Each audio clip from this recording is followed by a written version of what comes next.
What happened when? What is in the present? The entrance, the recording, the physical entrance, or beginning of a story in our minds. For us, this is no magic, because we are aware of what makes it possible. We can relate with it. But imagine a person, say from 2000 BC. For that person, this is a grand magic. So what is the difference? Our mind constructs reality based on conventions it understands, or conventions it is made to understand.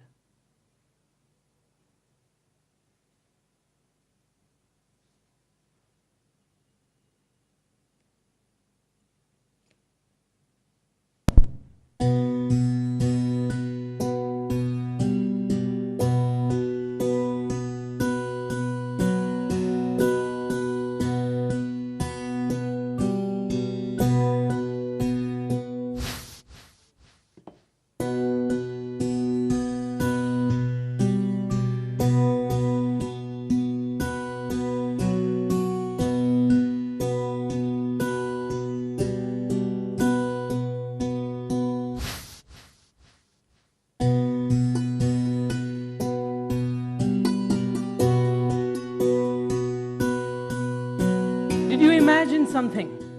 Do you think there is some meaning to all of this? Do you feel there is an underlying logic which is running underneath of this? Do you feel a sensation of a relationship? All that and much more we perceived as I brought your attention to these glasses. That is what we call act of reading. You would have imagined a story, a love story, a boy and a girl. Or you would have imagined two friends in their childhood. Or you would have imagined two people thrown out of their community for some big crime they have done. Or you would have just seen two glasses on a table with light filtering through them and they are filled with air. All that is valid. The point is we all constantly read something, and that reading is never single dimensional. There is always multiple. There is physical, psychological, emotional, sensorial, logical, and much more, all packed in this act called reading. Now I created a framework with these glasses and invited you to join me to its logic. The framework set you free to create the rest of it. You created characters, stories. A lot of thoughts would have emerged in your mind. Images would have popped up. You might have responded physically with a sigh or a gesture. And that is what we call act of writing or act of creating. I created with these glasses and you in your mind. Both of these acts are an integral part of our experience. And as theater artists, we work through them, we use them. And the beauty is, all of us do it all the time, without any conscious effort. Like breathing. We imagine, and each imagination results into a creation. Creation of a thought, creation of an idea, creation of a relationship, creation of a feeling, creation of something constantly. You might have created right now something in your mind. And that is the thrill to create our own world and constantly look at what is getting created. Through creation or engagement with art, we work throughout these sensibilities, which is reading and writing sensibilities of our mind.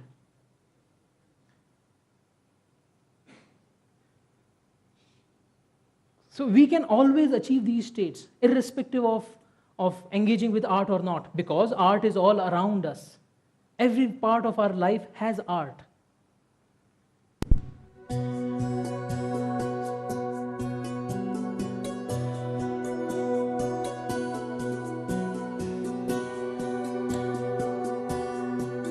What artists do is bring our attention to it, help us navigate through intricacies of it so that we can create something out of it like an experience or an understanding of life.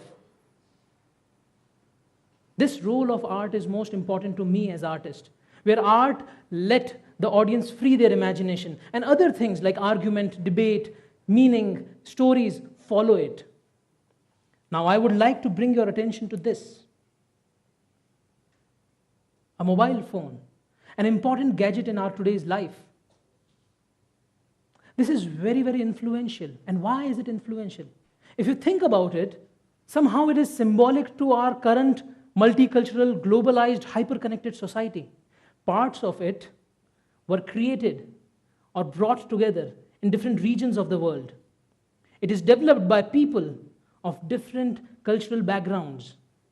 By using this, we impact many, many lives all around the world. And it is influencing us all the time in many ways. For example, the color tones or the shape or size of icons which are used in this phone might not be in line with my cultural association with those colors or symbols. The timing, the transition between switching off apps might not be in tune with my pace of life. It might be abrupt, it might be slow, and it is going to impact my behavior. More I engage with technology, more aspects of it is going to engage and impact my behavior and my interaction with society. To a point that it shapes my thoughts and actions. With all these direct and indirect influences on each other, the question is, how are we going to coexist?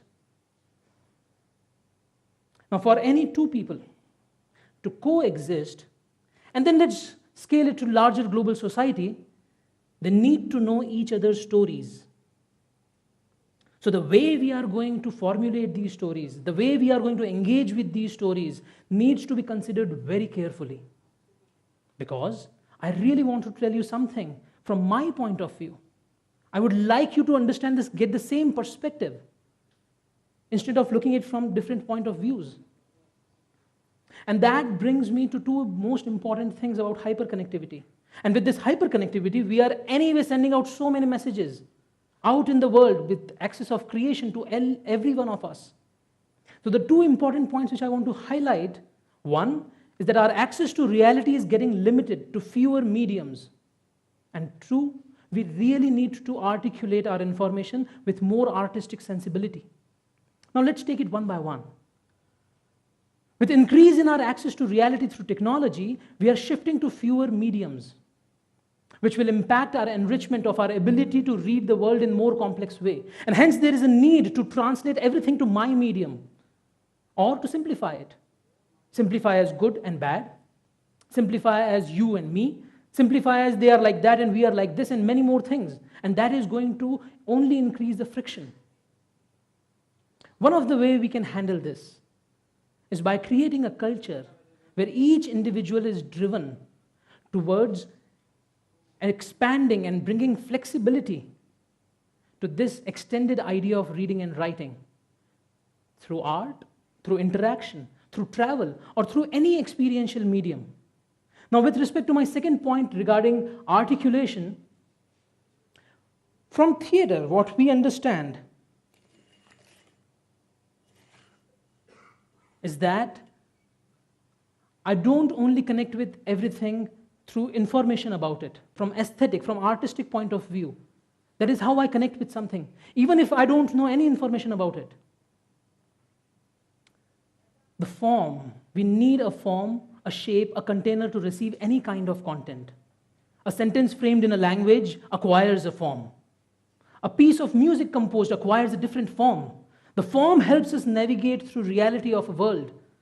It expands, it allows us to receive the content, experience the content, and opens up different ways of looking at the world. And that is where we come into picture, the artists, because we unfold various ways of seeing the same world.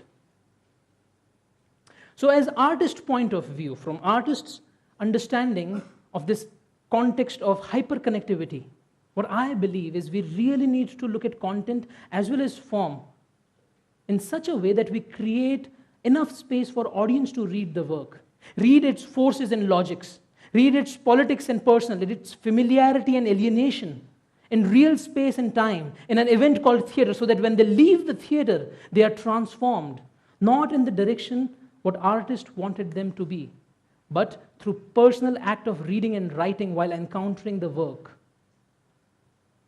Theater embraces various forms of expression as well as realities.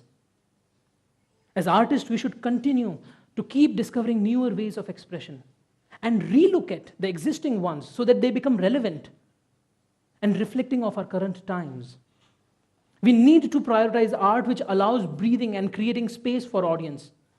And this is not an original idea. It has always existed. All I am doing is bringing your attention to it so that you can notice it, think about it, and engage with it.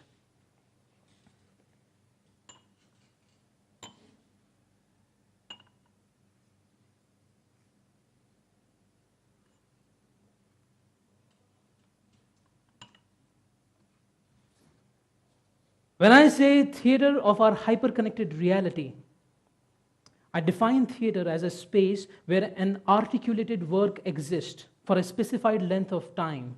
It can be art, science, philosophy, any articulated work, so that we can receive the experience of it. And at the same time, it should prepare us to read and write the theatrics, the logics of this complicated world.